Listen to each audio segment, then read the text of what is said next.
هلو هلو، ازيكم يا حبايب قلبي؟ عاملين ايه؟ كلكم وحشتوني.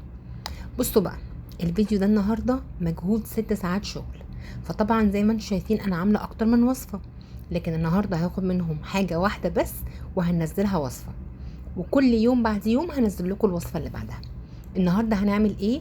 هنعمل كفته بانيه بس بالبطاطس المبشوره.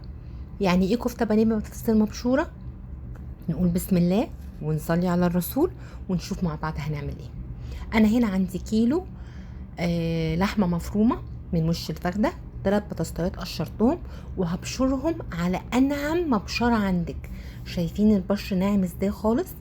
مهمه جدا جدا الخطوه دي، انك تبشري البطاطس رفيع جدا، ما تضربيهاش في الكبه ولا تعمليها على مبشره البصل. ده كانت 3 بصلات بعد ما اتبشروا، شايفين عامله ازاي؟ طيب هنعمل ايه يا مرمر بعد كده؟ هناخدها نشطفها كويس جدا ونعصرها خالص من الميه زي ما انتم شايفين اهو، وافضل احطها في اضيق مصفى عندي واعصرها بايدي.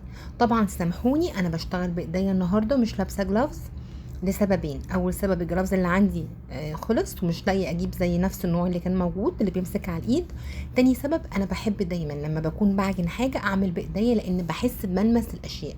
طبعا انا غسله ايدي كويس جدا ومعقماها وبطبخ لبيتي وولادي، لكن طبعا لو حد بروفيشن او بتطبخي لحد غريب انت ما تعرفيهوش يستحسن طبعا تاخدي بالك من اجراءات السلامه وتكوني لابسه جلافز. هنا عندي 3 بصلات او 4 على حسب الحجم، انا ضربتهم في الكبه. هحط عليهم رشه ملح وهدعكهم كده بالظبط زي ما انتم شايفين وهسيبهم تقريبا 10 دقايق. ليه يا مرمر؟ عشان البصل ينزل ميته. هسيبه كده وفي الاخر هصفيه وهعصره. هنا خلاص انا عصرت البطاطس بتاعتي كويس قوي وصفيتها. اللحمه بتاعتي كانت خلاص، لو هي فريش بتنزليها فريش، لو هي مجمده بتسيبيها لغايه ما تفك. ونزلت ببيضه وشويه ملح، وانزلي بقى بالتوابل اللي انت تحبيها. انا هنا حطيت ملح وفلفل اسود وبهارات لحمه وشويه بابريكا وشويه زنجبيل وشويه هيل مطحون. طبعا هكتب لكم كل الحاجات دي في الكابشن. انتي وراحتك، انتي ملكة بيتك وعارفة ولادك بيحبوا ايه وما بيحبوش ايه. العبي في البهارات زي ما انتي عايزة تشيلي حاجة من اللي حطيتها، عايزة تحطي حاجة براحتك. هنا طبعا البصل المية بتاعته دي انا مش هرميها، هنشوف دلوقتي هنعمل بيها ايه. عندي كده ربطة من البقدونس حلوة، هقطعها ناعم جدا. طبعا انا خدت بس الورق ما خدتش العيدان بتاعته، يعني دايما في وصفات الكفته والحاجات دي ورق البقدونس والكزبره بيكون احسن بكتير من العيدان، عشان عود البقدونس كده ما يتعبكيش في الاكل او يتعبك وانتي بتصبعي الكفته بتاعتك او بتعملي حاجه من الحاجات دي.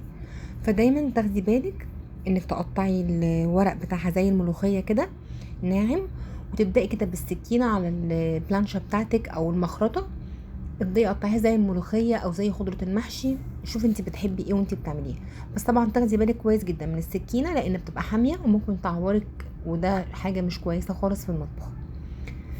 هنا خلاص انا طبعا كنت قطعت البقدونس اهو بفرمه فرم ناعم، وبعد كده هضيفه على الكفته بتاعتي اهو. ونبدا بقى نضيف. هنا عندي بالظبط ده حجم نص فنجان من البقسماط. طب ليه حطينا بقسماط يا مرمر؟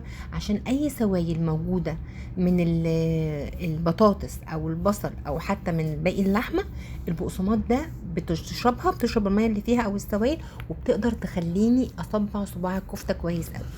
دي طبعا بقى اقوى مرحله بتعمل لك عضلات العجن. على قد ما تقدري تعجني في الكفته بتاعتك والبطاطس كويس قوي لغايه ما كل المكونات تدخل في بعضها وتلاقي كده الكفته بتاعتك اتسمغت. يعني ايه اتسمغت؟ يعني بقت حته واحده كانها عجينه كده. هنا طبعا واحده واحده كده، وزي ما قلت لكم سامحوني ان انا مش لابسه جلافز، بس انا غاسله ايديا كويس جدا جدا، وبحب استمتع بملمس الحاجه في ايديا مهما كان.